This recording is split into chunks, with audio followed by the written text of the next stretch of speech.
Hey folks, Divyam this side. This is second lecture of history chapter Work, Life and Leisure.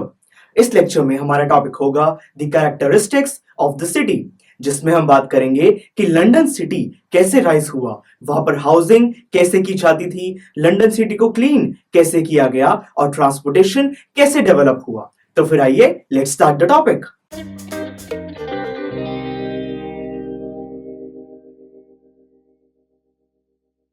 सबसे पहले बात करते हैं कि लंदन कैसे राइज हुआ। फ्रेंड्स, इंडस्ट्रियलाइजेशन की वजह से ब्रिटेन में बहुत सारे चेंजेस आए, जैसे कि इंडस्ट्रीज बहुत ज्यादा सेटअप हुई, जिसकी वजह से जॉब अपॉर्चुनिटीज बढ़ी, वर्कर्स बढ़े और गुड्स की प्रोडक्शन भी इंक्रीज होती रही। लीड्स, मैनचेस्टर और लंदन ये ऐसे तीन एरियाज थे जहां पर इंडस्ट्रीज सबसे ज्यादा सेटअप हुई। पर धीरे धीरे लीड्स और मैनचेस्टर में जो इंडस्ट्रीज थी उन्होंने लंदन में माइग्रेट करना स्टार्ट कर दिया, जिसकी वजह से फाइनली लंदन को the modern industrial city of Britain कहा गया। टीचर, लंदन में ऐसा क्या था कि इंडस्ट्रीज ने वहां पर मूव किया? लंदन को उस time city of clerks and shopkeepers कहा जाता था। इंडस्ट्रियलाइजेशन की वजह से लंदन में मार्केट सबसे ज्यादा एक्सपैंड हुई, जिसकी वजह से अलग अलग एरियाज में जो इंडस्ट्रीज थी उन्होंने लंदन में माइग्रेट करना स्टार्ट कर दिया। फ्रेंड्स, 19th सेंचुरी की स्टार्टिंग में लंदन की पॉपुलेशन थी अराउंड 10 लाख और 19th सेंचुरी की एंड तक उनकी पॉपुलेशन 4 टाइम्स तक इंक्रीज हो गई थी, यानी कि 40 लाख तक उनकी पॉपुलेशन पहुंच गई थी। तो इससे आप देख सकते हैं कि लंदन सिटी कैसे राइज हुआ। एक्चुअली फ्रेंड्स, जो लंदन सिटी था उसने हर टाइप के वर्कर्स को अट्रैक्ट किया, चाहे वो बिजनेसमैन हो, चाहे वो बेगर हो, चाहे वो वुड कटर हो, कोई भी हो, हर कोई अब लंदन आने लगा था और इसी तरीके से लंदन मॉडर्न सिटी हमारा राइज हुआ। Teacher, I have a doubt, जब इतनी पॉपुलेशन इंक्रीज हो रही थी तो क्राइम, पॉवर्टी, डिस्क्रिमिनेशन ऐसी प्रॉब्लम्स राइज नहीं हुई? Very good question. लंदन में ये सारी प्रॉब्लम जरूर आई, पर फ्रेंड्स इनको सॉल्व भी बहुत जल्दी कर दिया गया। अगर हम बात करें पॉवर्टी की या फिर डिस्क्रिमिनेशन की, तो इनको सॉल्व करने के लिए जो सोशल ग्रुप्स ये प्रॉब्लम फेस करते थे उनको कुछ टाइम के लिए मार्जिनल ग्रुप्स में प्लेस कर दिया गया। उनको कुछ स्पेशल बेनिफिट्स दिए जाते थे, जिससे कि ये प्रॉब्लम धीरे धीरे सॉल्व हो गई।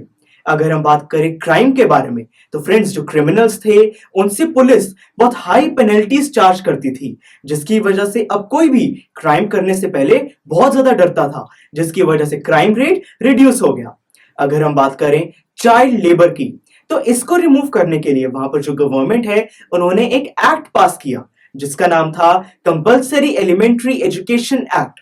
इस एक्ट में कहा गया कि कोई भी बच्चा, उसके लिए एलिमेंट्री एजुकेशन को कंप्लीट करना कंपलसरी है, जिसकी वजह से जो बच्चे थे वो अपने आप ही इंडस्ट्रियल वर्क से दूर हो गए, क्योंकि अब इंडस्ट्रीज में काम करना उनकी एज में इलीगल था और ये प्रॉब्लम भी धीरे धीरे सॉल्व हो गई। एक फ्रेंड्स ऐसी प्रॉब्लम थी जिसको सॉल्व करने में बहुत टाइम लगा, वो थी हाउसिंग की। लंदन में जैसे जैसे पॉपुलेशन इंक्रीज हुई वैसे वैसे लोगों का लिविंग स्टैंडर्ड बहुत ज्यादा खराब होता गया।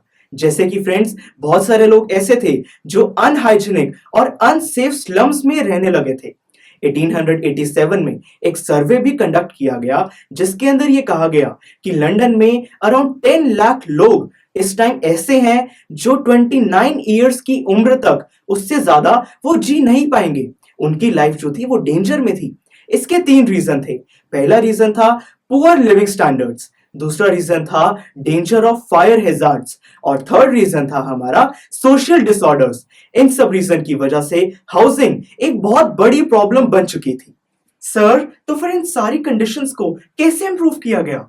लिविंग कंडीशंस को इंप्रूव करने के लिए सबसे मेजर स्टेप जो लिया गया वो था कि बहुत सारे सेफ और हाइजीनिक अपार्टमेंट्स बनाए गए जिसमें लोग रह सकें।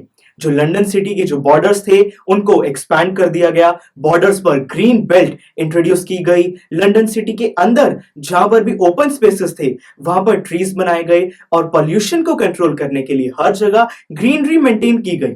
इन सब मेजर्स की वजह से जो हाउसिंग की प्रॉब्लम थी वो भी सॉल्व हो गई और हमारा जो पॉल्यूशन था वो भी कम हो गया। टीचर, जब पॉपुलेशन इतनी ज्यादा राइज हो रही थी तो फिर ट्रांसपोर्टेशन के लिए क्या क्या मेजर्स लिए गए? ट्रांसपोर्टेशन को इंप्रूव करने के लिए 1863 में अंडरग्राउंड रेलवे सिस्टम इंट्रोड्यूस किया गया। यह बहुत बेनिफिशियल भी प्रूफ हुआ। 1880 तक ये जो ट्रेन्स थी ये ईयरली 4 करोड़ लोगों को कैरी करती थी। फ्रेंड्स, इससे लोगों का लिविंग स्टैंडर्ड भी बहुत ज्यादा इंप्रूव हुआ, क्योंकि जो लोग सिटी के बीच में कंजस्टेड प्लेसेस पर रहते थे, अब उन्होंने सिटी के बॉर्डर्स पर मूव करना स्टार्ट कर दिया था, क्योंकि ट्रांसपोर्टेशन सर्विसेज बहुत इंप्रूव हो चुकी थी। और फ्रेंड्स, 20th सेंचुरी की एंड तक बहुत सारे बड़े बड़े सिटीज जैसे कि शिकागो, न्यूयॉर्क और टोक्यो, उन्होंने भी इस सिस्टम को अप्लाई करना स्टार्ट कर दिया था। तो friends, this was all about this lecture. इस लेक्चर में हमने बात करी लंदन सिटी के कुछ कैरेक्टरिस्टिक्स के बारे में। नेक्स्ट लेक्चर में हमारा टॉपिक होगा social change in the city, जिसमें हम बात करेंगे कि लंदन में सोशल चेंज कैसे आया। Please like, share and subscribe to PU Stack to go to the next lecture. Just click here. Thank you for your time and work hard.